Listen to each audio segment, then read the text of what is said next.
Hello friends, myself Dr. Sandeep Joshi. Today we have start unit number 3 of MTH 202 and the name of the unit is Theory of Equations First. Okay, there are two parts of this chapter, that is in chapter 3 or unit 3 named as a Theory of Equation First, and unit number 4 is of name Theory of Equation Second. Okay, so we see one by one. First we see the relation between the roots and coefficients of the general polynomial equation. Okay, theoretical part थोडासा जास्त discuss न करता आपण example वर focus करणार आहोत. पण इथे आता ऑलरेडी थिअरॉटिकल पार्ट खूप सारा आहे, त्यातला जो आपण आपल्याला लागणार आहे तेवढा आपण फक्त इथे एक्सप्लेन करूया आणि बाकीचं मग एक्झाम्पल्स कडे जाणार आहोत. Okay, so general polynomial equation कसं असतं, that f of x equal to a0 x raise to n plus a1 x raised to n minus 1 plus a2 x raised to n minus 2 plus dot dot dot plus an minus 1 into x plus an equal to 0. तर ह्या polynomial इक्वेशनचं procedure करून तुम्हाला काही फॉर्म्युले find out करता येतात. तर ही ती procedure आहे. प्रोसिजर तर काही परीक्षेला विचारली जात नाही, so we cannot explain here. समजा alpha 1 alpha 2 alpha n with the roots of the equation f of x equal to 0, म्हणजे ह्या फंक्शनचे that is f of x म्हणजे हा इक्वल टू 0, याचे समजा हे रूट्स आहेत अल्फा 1 अल्फा 2 आणि alpha n. Then there is a relation between the roots and the polynomial. Okay, तर ते रिलेशन काय आहे, तर त्याचे फॉर्म्युले आहेत. तर फॉर्म्युले आपण लक्षात ठेवूया. This is the theoretical part. Theoretical part एक्झामला समजा येत नाही, त्यामुळे मी तो इथे एक्सप्लेन करत नाहीये, पण तुमच्याकडे असू द्या हा part. Okay,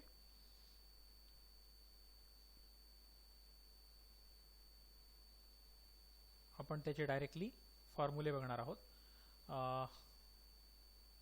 so formula number 1, sum of the roots taken one at a time. समजा अल्फा बीटा असे दोन रूट्स असतील, देन अल्फा प्लस बीटा त्या दोघांची ॲडिशन. तर त्याचा फॉर्म्युला काय, तर minus 1 raise to 1 coefficient of x raise to n minus 1 upon coefficient of x raise to n. Okay, so this is the formula. नंतर sum of the roots taken two at a time, म्हणजे समजा तीन route असतील alpha beta आणि gamma, तर दोन दोनची addition करायची. सम म्हणजे that is alpha beta plus beta gamma plus alpha gamma. Okay, या तिघांची ॲडिशनचा फॉर्म्युला काय असेल मग, minus 1 square into coefficient of x raise to n minus 2 upon coefficient of x raise to n. नंतर sum of roots taken 3 at a time. आता तीन roots एकाच वेळेस घ्यायचे, समजा अल्फा बीटा गॅमा, तिघांचं एकाच वेळेस ऑपरेशन करायचं, म्हणजे अल्फा बीटा गॅमा हे एकदाच घ्यावं लागेल, बरोबर आहे ना, कारण टेकन 3 ॲट अ टाइम, बरोबर आहे ना. आता मी तीन रूटच्या वर का नाही बोलत आहे, कारण तुमचे जे एक्झाम्पल्स आहेत ह्या चॅप्टरमध्ये ते तीन रूटच्या वर नाहीत. म्हणजे जास्तीत जास्त त्या इक्वेशनला किती रूट्स असणार आहे, तर तीन रूट्स असणार आहे. त्याच्यामुळे sum of roots taken 3 at a time याच्यामध्ये ऑपरेशन कसं असणार आहे, फक्त alpha beta, alpha into beta into gamma हे एकदाच असणार आहे. ओके, परत एकदा थोडंसं सांगतो. Sum of roots taken one at a time, एका वेळेस एक, म्हणजे समजा तीन रूट्स असतील, ते जर क्यूबिक इक्वेशन असेल, क्यूबिक इक्वेशनला किती रूट्स असतात, 3, जेवढी त्याची ऑर्डर तेवढे त्याचे रूट्स. ओके, समजा ते जर क्यूबिक इक्वेशन असेल तर alpha plus beta plus gamma असं असेल हे sum of roots taken one at a time. नंतर sum of roots taken 2 at a time हे कसं असेल, समजा तीन रूट असतील त्या इक्वेशनला, परत एकदा देन 2 ॲट अ टाइम म्हणजे alpha beta plus beta gamma plus alpha gamma. Okay, आणि मग तिसरं sum of roots taken 3 at a time, तेव्हा alpha into beta into gamma, and that is equal to minus 1 cube coefficient of x raised to n minus 3 upon coefficient of x raised to n, आणि product of all the n roots म्हणजे सगळ्या रूट्सचं product समजा तीनच असतील तरी ते काय असेल, फक्त alpha into beta into gamma, that is equal to minus 1 raise to n into constant term upon coefficient of x raise to n. Okay, म्हणजे तुम्ही तुलनात्मक दृष्ट्या जर अभ्यास केला, स्टडी केला याचा, तर हे फॉर्म्युले पाठ करायची गरज नाही. इथे मायनस 1 ची पॉवर 1 आहे, नंतर ती वाढत जाते 2 3 अप टू एन पर्यंत.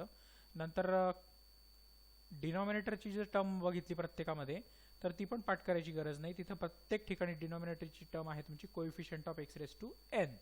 फक्त वरच्या टर्म तुमच्या एक एकने मायनस होत जातात. ही n-1th पॉवरची टर्म आहे, त्याच्यातनं एक मायनस करा n-2, नंतर अजून एक मायनस करा n-3 आणि मग सगळ्यात शेवटी कोणीच उरत नाही, म्हणजे उरते फक्त कॉन्स्टंट टर्म, ती घ्यायची आणि डिनॉमिनेटर तर सेम आहे. तर असा तो फॉर्म्युल्यांचा प्रॉपर स्टडी जर केला तर तुम्हाला पाठ करायची गरज पडणार नाही. आता आपण ॲक्च्युअल इक्वेशन आणि त्याचे फॉर्म्युले याच्याशी रिलेटेड काय व्हॅल्यू येते ते बघणार आहोत खाली. Okay, so relation between the roots and coefficient of quadratic, cubic and biquadratic equation. आता क्वाड्रॅटिक म्हणजे ज्याची ऑर्डर 2, क्युबिक म्हणजे ज्याची ऑर्डर 3 आणि बाय क्वाड्रॅटिक म्हणजे ज्याची ऑर्डर 4. ओके, सो पहिले बघूया क्वाड्रॅटिक इक्वेशन. आत्ताच मी सांगितलं की क्वाड्रॅटिक म्हणजे ज्याची ऑर्डर 2. ओके, म्हणजे त्याला रूट्स किती असतील रे? 2. दॅट इज अल्फा आणि beta. So let alpha and beta be the roots of the equation. General फॉर्ममध्ये घेऊया आपण ते ax² + bx + c = 0. Then by the above results म्हणजे हे 4 रिझल्ट्स, समेशन ऑफ अल्फा म्हणजे sum of roots taken at a time, taken one at a time. Okay, हा पहिला फॉर्म्युला. ओके, तो इथे यूज केला आहे मी. That is alpha plus beta and it will be -1/1 बघा into coefficient of x⁻⁻1. n किती इथे 2, 2त एक गेला 1 म्हणजे x⁻1 म्हणजे x चा coefficient that is b upon coefficient of x⁻n, n म्हणजे 2 आहे इथे म्हणजे a. So it will be -1/1 म्हणजे minus b upon a. So that will be your value. Okay, नंतर taken 2 roots at a time, sum of the roots taken 2 at a time. बरोबर आहे. So त्याचा formula काय? -1². So -1².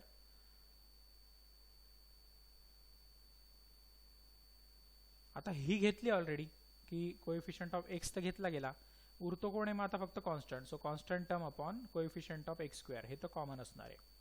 Okay, so it will be -1² is positive because मायनसचा square always positive असतो. So it will be plus c upon a.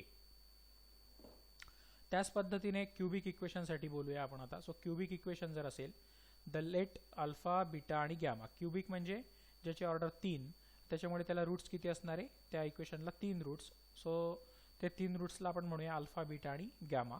With the roots of the equation ax³ + bx² + cx + d = 0. Then sum of roots taken 1 at a time म्हणजे summation alpha that is alpha plus beta plus gamma equal to -1/1 coefficient of x⁻⁻1. So हा घ्यायचा x² upon coefficient of x³ म्हणजे -b upon a. नंतर sum of roots taken 2 at a time that is alpha beta plus beta gamma plus alpha gamma equal to -1² coefficient of x म्हणजे हा म्हणजे c upon a that is coefficient of x³. So c upon a and sum of roots taken 3 at a time that is alpha into beta into gamma equal to 3च roots असल्यामुळे वेगळी summation काही होणार नाही. So it will B only alpha beta gamma that is -1³. उरली फक्त constant term upon coefficient of x³ आणि -1चा cube minus येतो कारण ऑड पॉवर जर आली तर मायनस असते ती आणि इव्हन पॉवर जर असेल तर ती प्लस होते. So it will B -d upon a. Constant term काय? d. सो असे 3 फॉर्म्युले आहेत ते. आणि मग तिसरा आहे बाय क्वाड्रॅटिक म्हणजे ज्याची ऑर्डर 4, त्याच्यामुळे त्याला रूट्स काय असतील? 4 रूट्स असतील. So alpha, beta, gamma. चौथं रूट आपण घेणार आहे डेल्टा.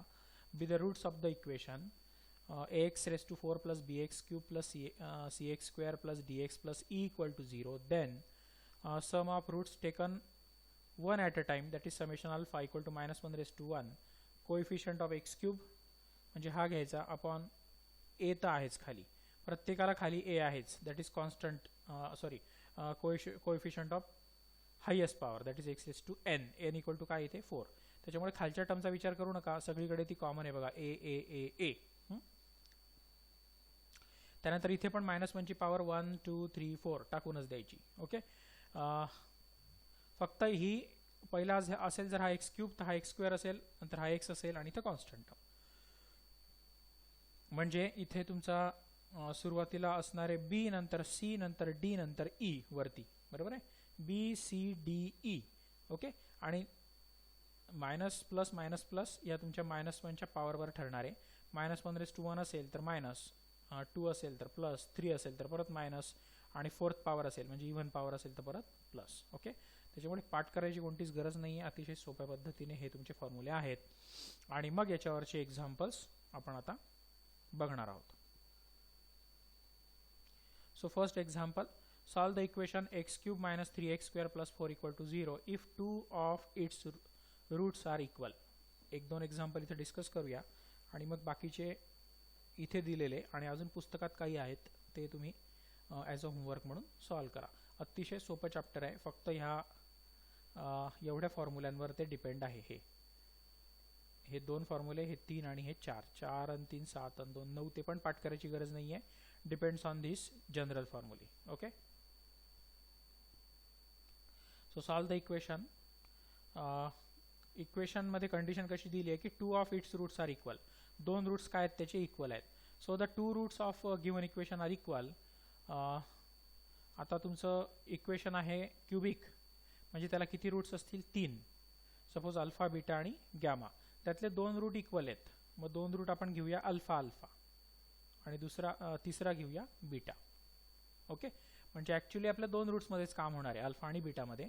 फक्त एक पहिले 2 इक्वल असल्यामुळे 2 of its roots are equal, त्याच्यामुळे 2 रूट सारखे घेतले मी दिलेल्या कंडिशननुसार. That is alpha plus alpha आणि अल्फा, आणि मग एक काय घेतला रूट उरलेला, तिसरा जो आहे तो बीटा घेतला.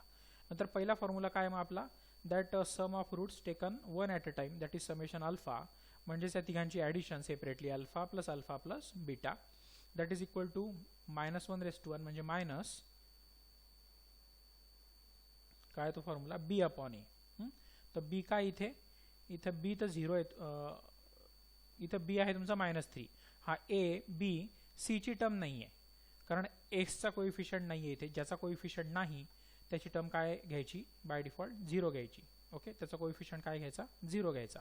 इथे एक्सची टर्म नाहीच आहे त्याच्यामुळे त्याचा कोइफिशियंट आपण 0 घेणार आहे. So it will B -3/1 that is 3. मग ही जर ॲडिशन केली तर आली तुमची 2 alpha plus beta equal to 3 dash equation number 1. नंतर sum of roots taken 2 at a time, that is summation of alpha beta, म्हणजे 2 ॲट अ टाइम म्हणजे alpha so alpha square plus alpha beta, आणि परत हा पहिला आणि तिसरा alpha beta. Okay, बघा पेअर कशी करायची, पहिला दुसरा तिसरा आणि मग हा पहिला तिसरा. सो पहिला दुसरा म्हणजे alpha that is alpha square, नंतर दुसरा तिसरा म्हणजे अल्फा बीटा, आणि पहिला तिसरा पण alpha beta. So alpha square plus alpha beta. Okay, equal to coefficient of x -1 square, so it will be positive. Coefficient of x नाहीच आहे तिथे, एक्सची टर्मच नाही आहे इथे. So it will taken as a 0/1 म्हणजे coefficient of x³. Okay, that is 1 that is equal to 0/1 म्हणजे 0, आणि मग अल्फा स्क्वेअर प्लस हे आले तुमचे 2 alpha beta equal to 0 dash number 2. Equation 1 आणि 2 सॉल्व करा. सायमल्टेनियस इक्वेशन आपण खूप सॉल्व केलेले आहेत 9वी 10वीला, तर ते सॉल्व करा आणि त्याच्यावरून तुमचे आले solving 1 and 2 we get alpha equal to 2 and beta equal to -1. आणि त्याच्यामुळे मग तुमचे रूट्स काय आले, अल्फा जर 2 आला तर अल्फा रिपीट आहे, सो 2 आणि बीटा आला व -1, सो 2 -1 हे त्याचं आन्सर. अतिशय सोपे एक्झाम्पल आहेत. अजून एक एक्झाम्पल इथे एक्सप्लेन करतो. Solve the equation x³ - 5x² - 16x + 80 = 0 if the sum of 2 of its roots being equal to 0. So let the roots are, परत क्युबिक इक्वेशन असल्यामुळे 3 रूट्स असणार आहे अल्फा बीटा आणि गॅमा. कंडिशन काय दिले, sum of 2 of its roots being equal to 0. So sum of 2 roots equal to 0, suppose they are beta and gamma, so beta plus gamma यांची addition काय म्हणतो तो इक्वल टू 0 घ्या. मग beta plus gamma equal to 0, याच्यावरनं gamma काय येईल तुमचा, बीटाला इकडे टाका, so it will be minus beta. And therefore the roots कसे आले मग तुमचे अल्फा बीटा, आणि गॅमाबद्दल काय आला मग minus beta. Okay, and now apply the formulae that sum of roots taken 1 at a time, that is summation alpha, म्हणजेच alpha plus beta minus beta, बरोबर आहे ना. आता हे रूट्स असणार आहे तुमचे by using given condition. It will be -1/1 into coefficient of x² upon coefficient of x³. So minus coefficient of x² आहे -5 upon 1, so minus minus plus 5. नंतर sum of roots taken 2 at a time, that is summation of alpha beta, so alpha beta, नंतर beta into minus beta म्हणजे minus beta square, आणि पहिला आणि तिसरा minus alpha beta, बरोबर आहे ना.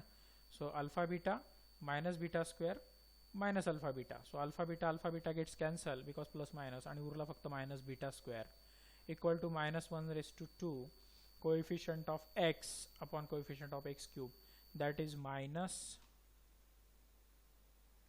16, कारण मायनस 1 स्क्वेअर प्लस 1 होतो, इथे पण आहे minus 16 upon 1, so it will be minus 16, म्हणजेच मायनस बीटा स्क्वेअर उरतो इथे, कारण ह्या दोन टर्म काय होतात कॅन्सल.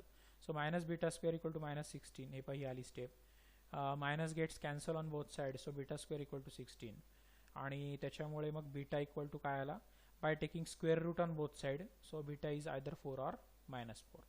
आणि मग तिसरा जो आहे फॉर्म्युला क्यूबिक इक्वेशन असल्यामुळे, that sum of roots taken 3 at a time, म्हणजे तिघही एकाच वेळेस घ्यायचे, that is summation of alpha beta gamma equal to alpha into beta into minus beta, that is equal to minus 1 cube. Constant term आहे 80 upon coefficient of x cube आहे 1, so it will be minus 80 upon 1, that is minus 80. But beta into beta means beta square, so minus alpha beta square equal to minus 80, minus gets cancelled, so alpha beta square equal to 80. आणि मग समजा तुमचा beta जर वरती आला याचा 4 आणि minus 4, so this is satisfied by beta equal to 4 or -4. मग इथे बीटा इक्वल टू 4 टाका, 4 चोक 16, बरोबर आहे ना. 16 म्हणजे 16 इंटू अल्फा इक्वल टू 80, 16ला इकडे आणला तर 80 अपॉन 16, 16×85, म्हणजे अल्फा मिळाला तुम्हाला 5. आणि -4 जरी टाकला तरी 5च व्हॅल्यू येणार आहे, कारण -4चा स्क्वेअर आहे इथे बीटा स्क्वेअर म्हणजे, सो मायनसचा स्क्वेअर ऑलवेज पॉझिटिव्हच असतो, प्लसच असतो, त्याच्यामुळे ही व्हॅल्यू 16च येणार, सो 16×85 अगेन. सो 4 टाका का -4 टाका, alpha will be same, that is 5. Okay, and therefore the roots are alpha beta minus beta, that is 5, 4 आणि -4. okay, so very easy examples. आता तिसरं जे एक्झाम्पल आहे, so taken at it as a homework, that solve the equation x cube minus 5x square minus 2x plus 24 equal to 0 if the product of two of the roots is 12. दोघांचं product कुठले तरी दोन घ्यायचे, roots किती असणार आहे cubic असल्यामुळे 3 roots, product of two roots equal to 12, that is beta into gamma equal to 12. आणि मग याला इक्वेशन 1 म्हणूया आपण समजा, आणि मग तुमचे ते परत फॉर्म्युले यूज करा. फॉर्म्युले यूज केल्यानंतर तुम्हाला सिम्प्लिफाय करून दिलेले ऑलरेडी, हे वहीमध्ये घ्या, त्याच्यावरून इक्वेशन 1 आणि 4 सॉल्व करा, आणि मग तुम्हाला अजून एक इक्वेशन मिळेल, आणि मग परत 1 आणि 5 सॉल्व केल्यानंतर बीटा आणि गॅमाच्या व्हॅल्यू मिळतील, and the roots are okay -2, 3 आणि 4. ओके, तर सॉल्व आहे एक्झाम्पल, फक्त तुम्हाला वहीमध्ये घेऊन ते परत एकदा प्रॉपरली फॉर्म्युले ऑलरेडी आता तुमचे व्यवस्थित तुम्हाला लक्षात आलेले आहेत 2 एक्झाम्पलवरती एक्सप्लेन केल्यामुळे. तर ते एक एक्झाम्पल, नंतर अजून एक चौथं एक्झाम्पल आहे, that solve the equation x cube minus 7x square plus 36 equal to 0 if one root is double of the other. परत क्यूबिक असल्यामुळे 3 रूट अल्फा बीटा गॅमा, त्यातला बीटा इक्वल टू घेतो मी 2 अल्फा, कारण one root is double of the another, that is beta equal to 2 alpha. कंडिशनला धरून परत solve करा, म्हणजे 3 रूट कसे आले तुमचे, मग alpha beta equal to 2 alpha आला आणि गॅमा. मग परत तुमचे 3 फॉर्म्युले वापरा, आणि मग त्याच्यावरनं तुम्हाला ऑब्वियसली इक्वेशन्स मिळतील. ते इक्वेशन सॉल्व केल्यानंतर तुम्हाला अल्फा बीटा आणि गॅमाच्या व्हॅल्यू मिळतील. त्या पुटअप केल्यानंतर तुम्हाला तिघही रूट्स फाइंड आउट करता येतील. ते असतील 3, 6 आणि -2. ओके, तर हे मधलं एक्सप्लेनेशन मी काही करत नाही, तेच आहे, फॉर्म्युले तेच आहे जे पहिले 2 एक्झाम्पलमध्ये मी तुम्हाला सांगितले. त्या पद्धतीने सेम फॉर्म्युले यूज करा आणि हे एक्झाम्पल होमवर्क म्हणून सॉल्व करा. ओके, नेक्स्ट टॉपिक जो आहे तो आहे symmetric functions of the roots.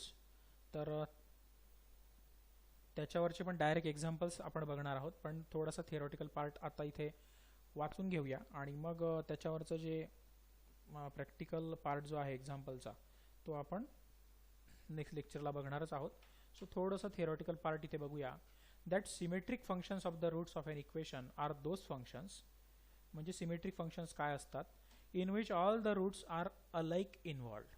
सगळे रूट्स काय असतात, अलाइक, सारखे. So that the expression is unaltered. Okay, म्हणजे ते वेगळं नसतं, एक्सप्रेशन हे अनअल्टर्ड म्हणजे सारखं असतं. Okay, in value when any two of the roots are interchange. दोन रूट्स इंटरचेंज नाही केले तरी. सो फॉर एक्झाम्पल, त्याने एक एक्झाम्पल दिलं, if alpha beta gamma are the roots of a cubic equation. बरोबर आहे, 3 रूट्स असतील तर क्युबिक, 4 रूट्स असतील तर बाय क्वाड्रॅटिक. बरोबर आहे ना. सो 3 रूट्स असतील तुमच्या क्युबिक इक्वेशनला, then alpha plus beta plus gamma, नंतर second alpha gamma beta gamma are the symmetric functions. म्हणजे जे वरती यूज केलेलं आहे, जे आत्तापर्यंत वापरलं आहे वरच्या फॉर्म्युलांमध्ये, त्याचाच यूज करायचा आणि तुम्हाला एक्झाम्पल सॉल्व्ह करायचे आहेत. ओके, यांना म्हणतात सिमेट्रिक फंक्शन्स, सारखे सारखे. Taken 1 at a time, taken 2 at a time, taken 3 at a time, म्हणजे अल्फा बीटा गॅमा या पद्धतीने. Okay, so symmetric functions are represented by the Greek letter. हे ग्रीक लेटर आहे, आपण त्यांना समेशन म्हणतो त्याला. So attach to one term of it from which the entire expression may be written. Okay, and thus if alpha beta gamma are the roots of the cubic equation, then that Greek letter attached with this, that is we have called that it's a summation. Okay, आपण याला summation म्हणत आलेलो आहे. Alpha square beta square represented म्हणजे sum of square of two roots असं म्हणता येईल. याला काय म्हणतो आपण, सम ऑफ टू रूट्स फक्त ना. तर इथे sum of squares of two roots taken at a time. तर ही कशी लिहिली जाईल, it should be alpha square beta square plus alpha square gamma square plus beta square gamma square या पद्धतीने. म्हणजे समेशन आलं की तुम्हाला तो सगळा फॉर्म्युला लिहिता यायला पाहिजे. त्यालाच म्हणतात symmetric functions. Okay, where all possible products in pairs are taken, म्हणजे सगळे पॉसिबल प्रॉडक्ट्स इथे काय करायचे, घ्यायचे. And all the terms are added, त्यानंतर सगळ्या टर्म्स काय करायच्या, ॲड करायच्या. बघा, आफ्टर इच सेपरेटली स्क्वेअर्ड, प्रत्येक टर्म ही सेपरेटली स्क्वेअर केल्यानंतर ती काय करायची, ॲड करायची. Also summation of alpha square beta represents the sum. पहिल्याचा स्क्वेअर, दुसरा ॲज इट इज. अशी टर्म जर तुम्हाला समेशनमध्ये लिहायची असेल तर alpha square beta plus alpha square gamma plus beta square alpha plus beta square gamma plus gamma square alpha plus gamma square beta. म्हणजे 6 काय म्हणतो आपण तिथे कंडिशन्स येऊ शकतात की पहिल्याचा स्क्वेअर इंटू दुसरा. तर अशा 6 कंडिशन तिथे येतील. सगळे सिमिलर फॉर्ममध्ये लिहिले, त्याच्यामध्ये ॲडिशन टाकली. That is called as a symmetric function. Where all possible permutations of the roots 2/2 are taken. सगळे पॉसिबल परम्युटेशन्स आपण इथे काय घेतले. And the first root in each term is squared. पहिलं रूट प्रत्येकामध्ये काय आहे, स्क्वेअर आहे. Next, if alpha beta gamma delta, समजा 4 रूट्स असतील, are the roots of the biquadratic equation. Biquadratic म्हणजे ज्याची order 4. Then the summation alpha square beta square काय असेल बरं, 4 रूटची addition taken 2 at a time. That is alpha square beta square plus alpha square gamma square plus alpha square delta square. अल्फाचं काम संपलं. नंतर beta square gamma square plus beta square delta square आणि मग शेवटी गॅमा स्क्वेअर डेल्टा स्क्वेअर. असे 6 प्रकारचे ते परम्युटेशन्स आणि कॉम्बिनेशन्स काय आहेत ते वापरायचे आणि मग सगळे ते ॲड करायचे. That is called as a symmetric functions of the roots. लक्षात आलं. याच्यावरचे एक्झाम्पल्स आपल्याला बघायचे आहेत, व्हेरी व्हेरी इम्पॉर्टंट, आणि ते आपण नेक्स्ट लेक्चरला बघूया. तोपर्यंत याच्या अगोदरचा जो टॉपिक होता त्याचे जे 2 एक्झाम्पल मी सांगितले ते तुम्ही होमवर्क म्हणून सॉल्व करा. आणि पुस्तकात सिमिलर टाईप्सचे एक्झाम्पल आहेत ते पण बघा आणि प्रॉपरली सॉल्व करा. काही अडचण वाटली तर मला भेटा, मी तुम्हाला ते सांगेन. पण खूप सोपं चॅप्टर आहे. सेम प्रकारचे फॉर्म्युले आहेत, पाठ करायची गरज नाही. फक्त लक्षात राहू द्या. 2-3 एक्झाम्पल सॉल्व केले, तुमच्या हाताखालून गेले तर ते फॉर्म्युले सुद्धा तुमच्या लक्षात राहतील. नेक्स्ट लेक्चरला आपण सिमेट्रिक फंक्शन्स ऑफ द रूट्सचे पण एक्झाम्पल बघणार आहोत. ते पण खूप सोपे आहेत. ओके, त्यामुळे हे चॅप्टर तुम्हाला खूप सोपं जाईल एक्झाम्पल सॉल्व करताना, याची मी आशा बाळगतो. आणि इथेच थांबतो. पुढच्या लेक्चरमध्ये आपण हा टॉपिक घेऊन भेटणारच आहोत, symmetric functions of the roots. Okay, till now we stop here in this lecture. Thank you.